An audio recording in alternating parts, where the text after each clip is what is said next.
Bob Familiar for Artcast TV. Today I'm sitting with David Chappell at TechEd 2010. David is the principal of Chappell and Associates based in San Francisco. David, welcome. Good to see you again. It's great to be here, Bob. Now, you're here at TechEd. You're talking about several different topics, one of which, though, is innovation, and in particular, IT innovation. Now, the term innovation is, it's like sort of like framework and service is one of these overused terms, but so why don't you help us there? Why don't you help us define what you mean by innovation, and in particular, IT innovation? What I'm focused on here, what I'm talking about, is what I think of as effective IT innovation. And I'd like to define that like this. I'd like to say that effective IT innovation is a change in how we do something, how we have a product, how we do a process, based on information technology that provides value. So it's a change based on IT that provides value. I think that that value piece is really important because to too many people, innovation, the word, has become synonymous with cool ideas. And that is a mistake. Innovation is much more than just ideas. All right, so you're saying when we think about innovation, we think about the creative process. You know, it's the genius toiling away in the basement. They have this wonderful idea. So you're saying it's more than just that creative process. We have to understand what happens after that creative process and whether or not these ideas actually get put into practice. Yeah, exactly. In fact, the way I think about it is that there is this thing that I call the I3 process. The first I is idea. There's got to be an idea. Certainly ideas are important, but ideas aren't the whole story. The second I is implementation. You must take that idea and you must implement it in some concrete way to make it usable. And even that's not enough. The third I is infusion. You've got to take this implementation of the idea and get it into the world. Make people actually use it.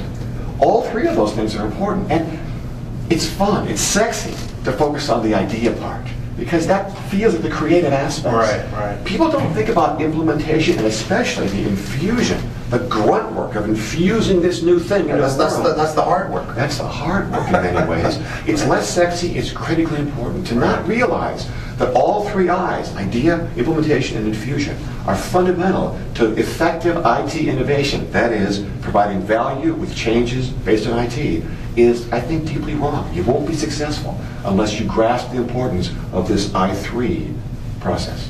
So what you've done then is you've actually taken the architectural view of IT innovation. You've created the framework. You've defined process. Now, does that apply to everybody, though, this I3 process? I think it does, but it applies differently. It's important to distinguish, I believe, between organizations that primarily are IT creators, like Microsoft, like IBM, like an open source project, and those that are primarily IT users, like a bank, like a retailer, like a manufacturing firm.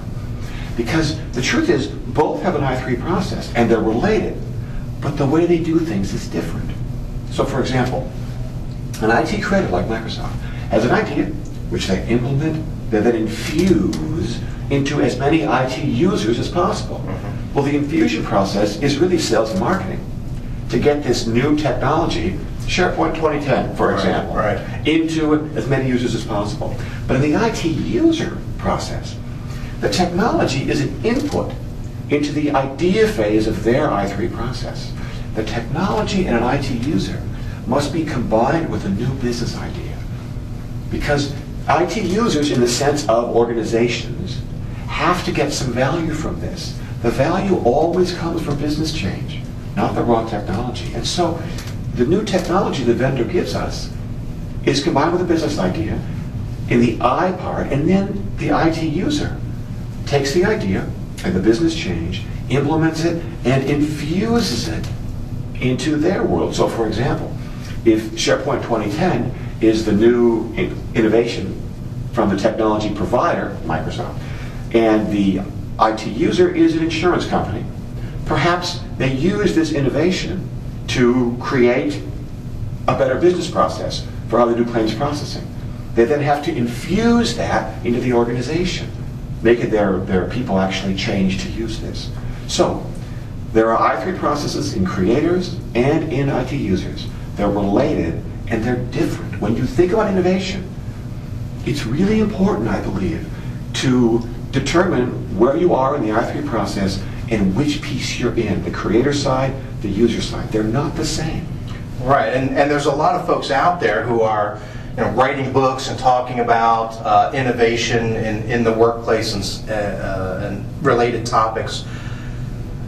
You've brought some structure, framework, process, definition to it, so it seems to me it's more concrete. It's something you could actually go to someone and say, hey, here's a way you could bring this into your environment and start to bring some structure and process to the way you roll out and use technology, let's say at a Bank of America or a company, an insurance company, something like that. How do you go about doing that, though? How do you make that cultural change in an organization to say, here's how we're going to roll out, be innovative. Here's how we're going to be innovative, and we've got an actual process we want to apply. I think there are many factors, and as you might have inferred from my earlier conversation, it depends a lot whether you're an IT creator or an IT user. They're different. They're different. But let's talk about IT users for now, because that's the larger category here. I think that once you recognize that this I3 process applies, idea, implementation, infusion, you also can't help recognizing that the kinds of people you need in each phase of that process are different. And so I think that what organizations need to do is realize that for a given area in their business, they really have to be innovative. Not everywhere. Your payroll need not be innovative if you're a manufacturing company, but certainly your manufacturing processes ought to be innovative. Right. So in those spaces in which you want to be innovative, you've got to get the right staff in place for each phase of the process. So for the idea phase, what do you need? You need people who understand technology and business. We're talking here about IT-based innovation. They've got to find ways to take new technologies or existing technologies and put good business improvements with them. That's a creative thing requiring business and technology knowledge. The implementation phase doesn't require that. It requires people who are good at transformation. We're going to go from here to there. And the infusion phase, which you really cannot forget, even inside an organization, right, requires people who are persuasive, who are good at actually making the case about why individuals ought to change. There's a great Mark Twain quote about this. He says, I'm all for progress, it's change I can't stand. Right. People are like that. Right. That's why infusion matters so much. So at a high level, people I think ought to realize that they need different sorts of individuals, different skill sets, different perspectives at each phase of the I3 process. You appear to be somewhat passionate about this topic.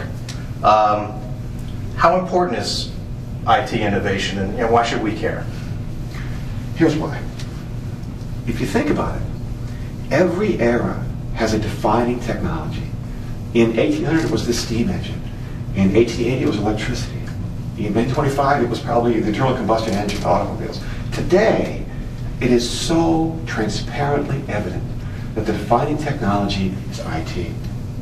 And so many of us, I think, oh, I am just writing another app, or I'm just selling another piece of software, or I'm just helping support some ongoing thing in technology. No. The reality is, innovation is what moves the world forward, makes the world better. Today, almost all the important innovation is based on IT. Mm-hmm. The reality is that all of us who work in IT, in fact, work in what is today the most important profession in the world.